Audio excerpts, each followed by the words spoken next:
Oke, untuk pertanyaan kedua untuk Bung Towel nih. Oke. Nah, gini Bung Towel.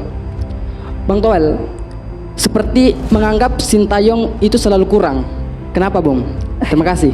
Jawaban singkatnya memang menurut saya kurang. Dia terlibat hebat karena di media sosial menurut saya. Dan diskusi kita nggak pernah diskusi sepak bola. Sepanjang saya ikuti dia datang 2019 di akhir penghujung tahun, tapi berarti kita anggap mulai kerja 2020. Tapi itu Covid, tapi kan 2021 Piala AFF-nya. Jadi saya mengamati kinerja dia. Dari sejak 2020 dia datang Piala AFF. Kalau saya mulai pakai 2020 AFF tuh ya. Di penyisihan sama Vietnam dikurung habis kita. Ya, Pak Hang Seo. Lalu kemudian di semifinal lawan Singapura kita baru menang adu penalti setelah Singapuranya main 8 orang, 3 kartu merah. Di final kita kalah di leg pertama 4-2, tuh leg keduanya 2-2 oleh Thailand. 2022 gagal ke final, kalah di semifinal kan. Kalau kita bicara Piala AFF.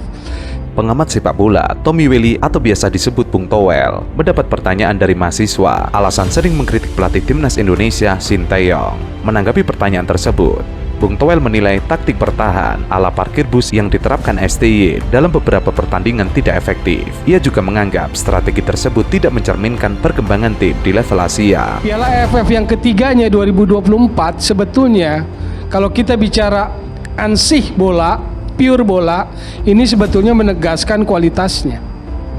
Kalau kita ikuti perjalanannya. November 2023 di Basra Irak kalah 1-5. Udah datang belum naturalisasi? Udah. Berikutnya ke Filipina 1-1. Apa yang terjadi di YouTube-nya bersama Lee Kyung Gyu yang juga adalah sebuah agensi company. Itu dibilang bahwa Sekjen tidak memperhatikan perjalanan dari Irak ke Filipina. Dia sentuh Sekjen, dia gunakan alasan, dia gunakan excuse, dia colek pihak lain sebagai yang salah. Lalu masuk Piala Asia yang oleh Akmal dibilang hoki. Apalagi ST melakukan pilihan membawa pemain U22 ke skuad timnas Indonesia pada Piala AFF 2024. Ia menganggap Piala AFF 2024 adalah ajang bergengsi yang ditujukan untuk pemain senior. Bahkan, Bung Towel menganalogikan keputusan Sintayong yang membawa pemain U22 untuk Piala AFF 2024 sama dengan menurunkan anak pramuka ke medan perang. Betul, memang disundul Kirgistan lolos ke 16 besarnya. Lalu kemudian kita lupa bahwa kalah 0-4 dari Australia gitu loh. Lalu apakah ada diskusi bola belakangan? Nggak pernah ada. U23 Piala Asia, tahu nggak di hari Sabtu harusnya datangnya TC, yang datang kan segelintir pemain. Lalu malamnya Exco rapat, Ketua Umum Erick Thohir memutuskan kompetisi libur, baru hadir para pemain kan. Jadi bisa nggak kompetisi diliburkan demi kepentingan tim nasional? Bisa. Lalu kemudian kan lolos tuh ke semifinal kan, yang kemudian di playoff lawan Gini kalah kan begitu.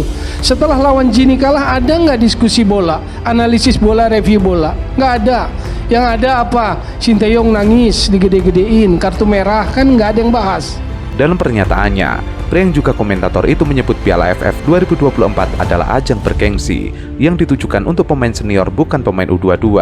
Bung Towel kemudian mengkritisi Sintayong yang beralasan karena menggunakan pemain U22 padahal pelatih asal Korea itu punya hak untuk memilih pemain. Selain itu, Bung Towel menyebut seharusnya Sintayong memanggil pemain-pemain timnas senior yang menjadi cadangan seperti Ricky Kambuaya, Hernando Arisutaryadi, hingga Egy Maulana Fikri. Oke, sekarang kita bicara taktikal. Pertanyaan besarnya sesuai dengan tema drama STY, stay atau goodbye. Saya tanya, dengan apa yang disajikan di Piala AFF ini, apa yang terjadi? Yang dianggap salah siapa? Pemain senior yang abroad, Asnawi, siapa, Marcelino, Pratama Arhan dianggap gak bisa ngangkat. Kan ada itu beritanya. Tidak bisa mengangkat performa tim. Satu disalahin. Marcelino kartu merah lawan Laos. Ferrari dianggap sebuah tindakan kecerobohan. Saya nggak pernah lihat dia melakukan pernyataan dia ambil tanggung jawab kesalahan itu, kegagalan tim itu. Apakah gagal dengan support yang begitu besar? Asisten ada 7 atau 9, mungkin Pak Marji yang lebih tahu. Korea semua, pelatih khusus striker. Bung Toel pun meminta Sintayong bertanggung jawab, terlebih dengan alasan-alasan yang diberikannya sepanjang Piala AFF 2024 ini. Sementara itu, kiprah Timnas Indonesia di Piala AFF 2024 jauh dari kata memuaskan. Timnas Indonesia akhirnya tidak lolos ke semifinal Piala AFF 2024. Sekarang saya tanya, di AFF ini 4 gol siapa yang bikin? Ferrari 2, Kadek Arel 1, Asnawi Mengko Alam 1. Pemain belakang semua. Proses golnya dari mana? Bola mati, 3 lemparan ke dalam, 1 sepak pojok dari Doni Tri Pamungkas. Nggak ada yang dari open play. Padahal sudah ditambah pelatih striker. Ada Jen Raven nggak mau, kan itu yang berita yang kita tangkap di media. Dia percaya sama hoki, andalannya hoki. Tapi yang disebut sebagai andalannya nggak main di pertandingan yang menentukan kan? Nggak main sebagai starting maksud saya. Lawan Filipina gitu loh. Ya mungkin orang yang nggak ngerti bola ya mau-mau aja gitu dibodohin. Saya nggak mau. Saya nggak pernah terkesima sama siapapun kecuali saya ingin lihat Indonesia hebat itu aja. Catatan dari Bung Toel.